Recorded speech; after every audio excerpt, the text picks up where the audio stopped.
जय हिंद दोस्तों, रक्षित खन्ना के इस चैनल में आपका स्वागत है। दोस्तों, आज के इस वीडियो में मैं आपको कुछ पॉइंट समझाऊंगा और दोस्तों ये पॉइंट है पेंशनर के वेलफेयर से रिलेटेड। यानी कुछ पेंशनर थे जिन्होंने बहुत ही जबरदस्त क्वेश्चन पूछे अपने एरियर से रिलेटेड, सर्कुलर से रिलेटेड। तो दोस्तों ये वीडियो आपके लिए बहुत ही इंपॉर्टेंट है। जो मैं पेंशनर के आंसर दूंगा तो जो इसके आंसर है ये आपके लिए भी फायदेमंद होंगे, इसलिए वीडियो को आप शुरू से आखिरी तक देखेगा। वीडियो को स्टार्ट करने से पहले एक छोटी सी गुजारिश करूंगा, अगर आप पहली बार मेरा चैनल देख रहे हैं फिर वीडियो देख रहे हैं तो आप मेरा चैनल सब्सक्राइब कर सकते हैं जिसका नाम है रक्षित खन्ना, क्योंकि वेलफेयर से जुड़ी जो नई नई जानकारी आती है वो आपको दी जाती है।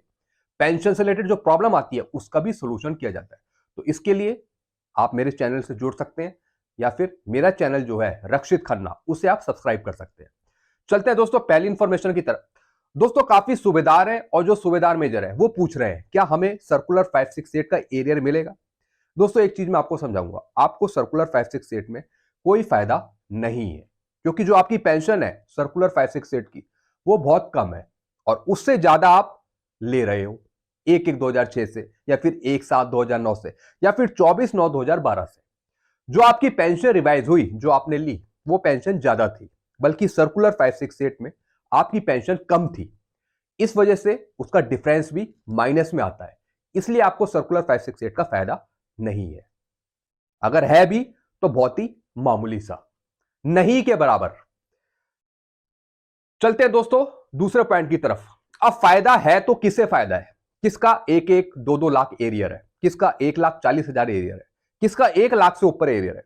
वो है दोस्तों सिपाही, नायक, हवलदार। ये रैंक है जिनको फायदा है सर्कुलर 568 का, यानी जिनकी सर्विस कम है उनको ज्यादा एरियर और जिसकी ज्यादा सर्विस है उनको कम एरियर। ये है फंडा सर्कुलर 568 का। तो आप नीचे कमेंट करके बताइए अपनी क्वालिफाइंग सर्विस, अपना रैंक और ग्रुप, आप अपनी सारी डिटेल बताइए और हो सके तो मैं आपका कैलकुलेट कर पाऊंगा। आपको मैं ऐसे ही बता दूंगा कि आपका एरियर कितना बना है, तो आप नीचे कमेंट करके बताइएगा। फिर है दोस्तों तीसरी इंफॉर्मेशन, रिकॉर्ड का लेटर नहीं मिलेगा एमएससीपी नायब सूबेदार का। 24 साल पूरे करिए और ले जाइए एमएससीपी नायब सूबेदार की। दोस्तों एक रिकॉर्ड का लेटर है, उसमें पेंशनर को लिखा गया है कि आपको एमएससीपी नायब सूबेदार की पेंशन नहीं मिलेगी क्योंकि आपकी 24 साल क्वालिफाइंग सर्विस नहीं है। जी हां दोस्तों, जैसे एमएससीपी का फंड है 8-16-24। तो दोस्तों अगर आपको नायब सूबेदार की पेंशन लेनी है तो आपको 24 साल कंप्लीट करने होंगे। तो दोस्तों यही रिकॉर्ड ने लिखा है। देखिए दोस्तों, एक मैं आपको एग्जांपल समझा रहा हूं। जैसे डीएससी में ये ज्वाइन हुए या फिर आप आर्मी में ज्वाइन हुए 17 अगस्त 2001 को, प्रमोट हो गए आप नायक में 1/8/2014 को, फिर आप दोबारा प्रमोट हुए हवलदार में 1/11/16 को और डिस्चार्ज हो गए 30/11/2019 को। तो दोस्तों जो आपने हवलदार में साल बिताए वो आपने 8 साल से कम बिताए, इसलिए आपकी क्वालिफाइंग सर्विस भी 24 साल नहीं है, इसलिए आपको नायब सूबेदार की पेंशन नहीं मिलेगी। जब ये प्रमोट हुए हवलदार में यानी 1/11/2016 को और फिर ये डिस्चार्ज हुए 30/11/2019 को, यानी ये जो पीरियड है इस पीरियड में 8 साल कंप्लीट नहीं हो रहे हैं।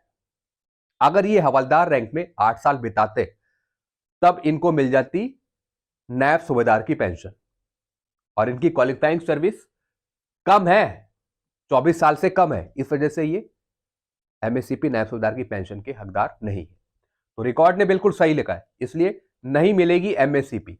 तो दोस्तों अगर आप भी कार्रवाई कर रहे हैं और आप एलिजिबल नहीं है तो दोस्तों आप लेटर मत लिखिए, क्योंकि रिकॉर्ड फिर आपको मना कर देगा कि आपको नहीं मिलेगा। चलते हैं दोस्तों अगली इंफॉर्मेशन की तरफ।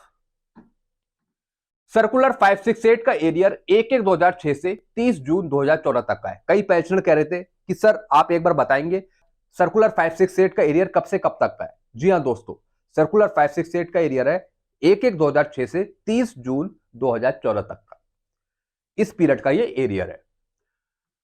चलते हैं दोस्तों अगली इंफॉर्मेशन की तरफ। ओआरओपी 3 में शुरू के 3 रैंक इनकी पेंशन बढ़ेगी। जी हां दोस्तों, मैं आपको बता रहा हूं कि शुरू के जो 3 रैंक है सिपाही, नायक, हवलदार, उनकी पेंशन बढ़ेगी क्योंकि जो ये पेंशन आ रहे हैं वो लेके आ रहे हैं एमएससीपी हवलदार की पेंशन। कौन? सिपाही, नायक।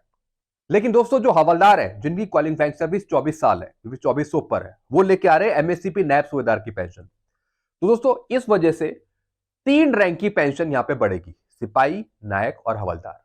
बाकी रैंक का मैं बाद में बताऊंगा, लेकिन अभी फिलहाल मैं आपको 3 रैंक का बता रहा हूं, सिपाही, नायक, हवलदार। इनकी पेंशन ओआरओपी 3 में बढ़ेगी। चलते हैं दोस्तों अगली इंफॉर्मेशन की तरफ। 7 अगस्त 2003 से पहले आए पेंशनर को एसीपी और एमएससीपी कुछ नहीं मिलेगी। जी हां दोस्तों, ये डेट आप याद रख लीजिए, 7 अगस्त 2003।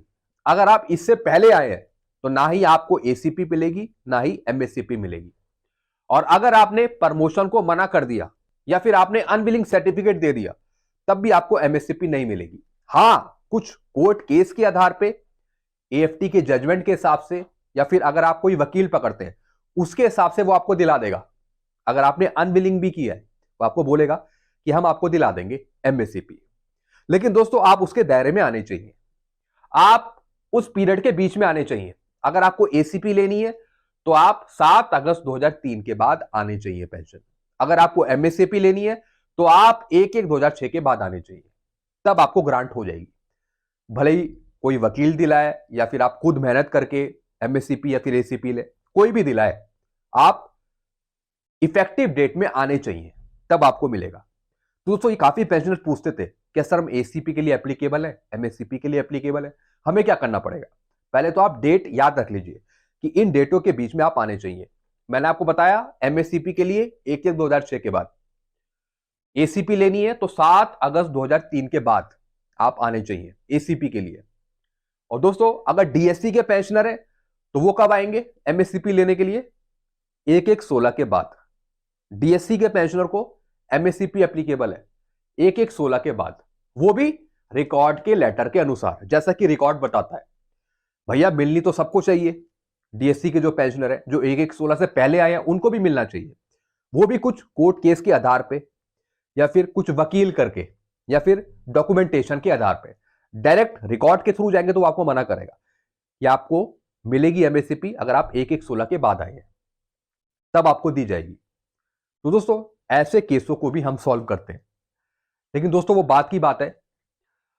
तो दोस्तों ये कुछ जानकारियां थी पेंशनर के सवाल थे आपके वेलफेयर के लिए। आई होप सारी चीजें आप अच्छे से समझ गए होंगे। आपको और भी कुछ पूछना हो या फिर क्वेश्चन मार्क है तो आप नीचे कमेंट कर सकते हैं, तो मैं अपने टाइम के अनुसार आपकी हेल्प कर पाऊंगा, आपके सवालों का जवाब दे पाऊंगा। तो दोस्तों इस चैनल के माध्यम से काफी पेंशनर की हेल्प होती है, जो वीडियो देखते हैं, जो सही रास्ते पे चलते हैं वीडियो देख के। तो दोस्तों यही वीडियो में एंड करता हूं। वीडियो आपको अच्छा लगता है वीडियो को लाइक करें और इस चैनल को आप सब्सक्राइब कर सकते हैं। Thank you so much.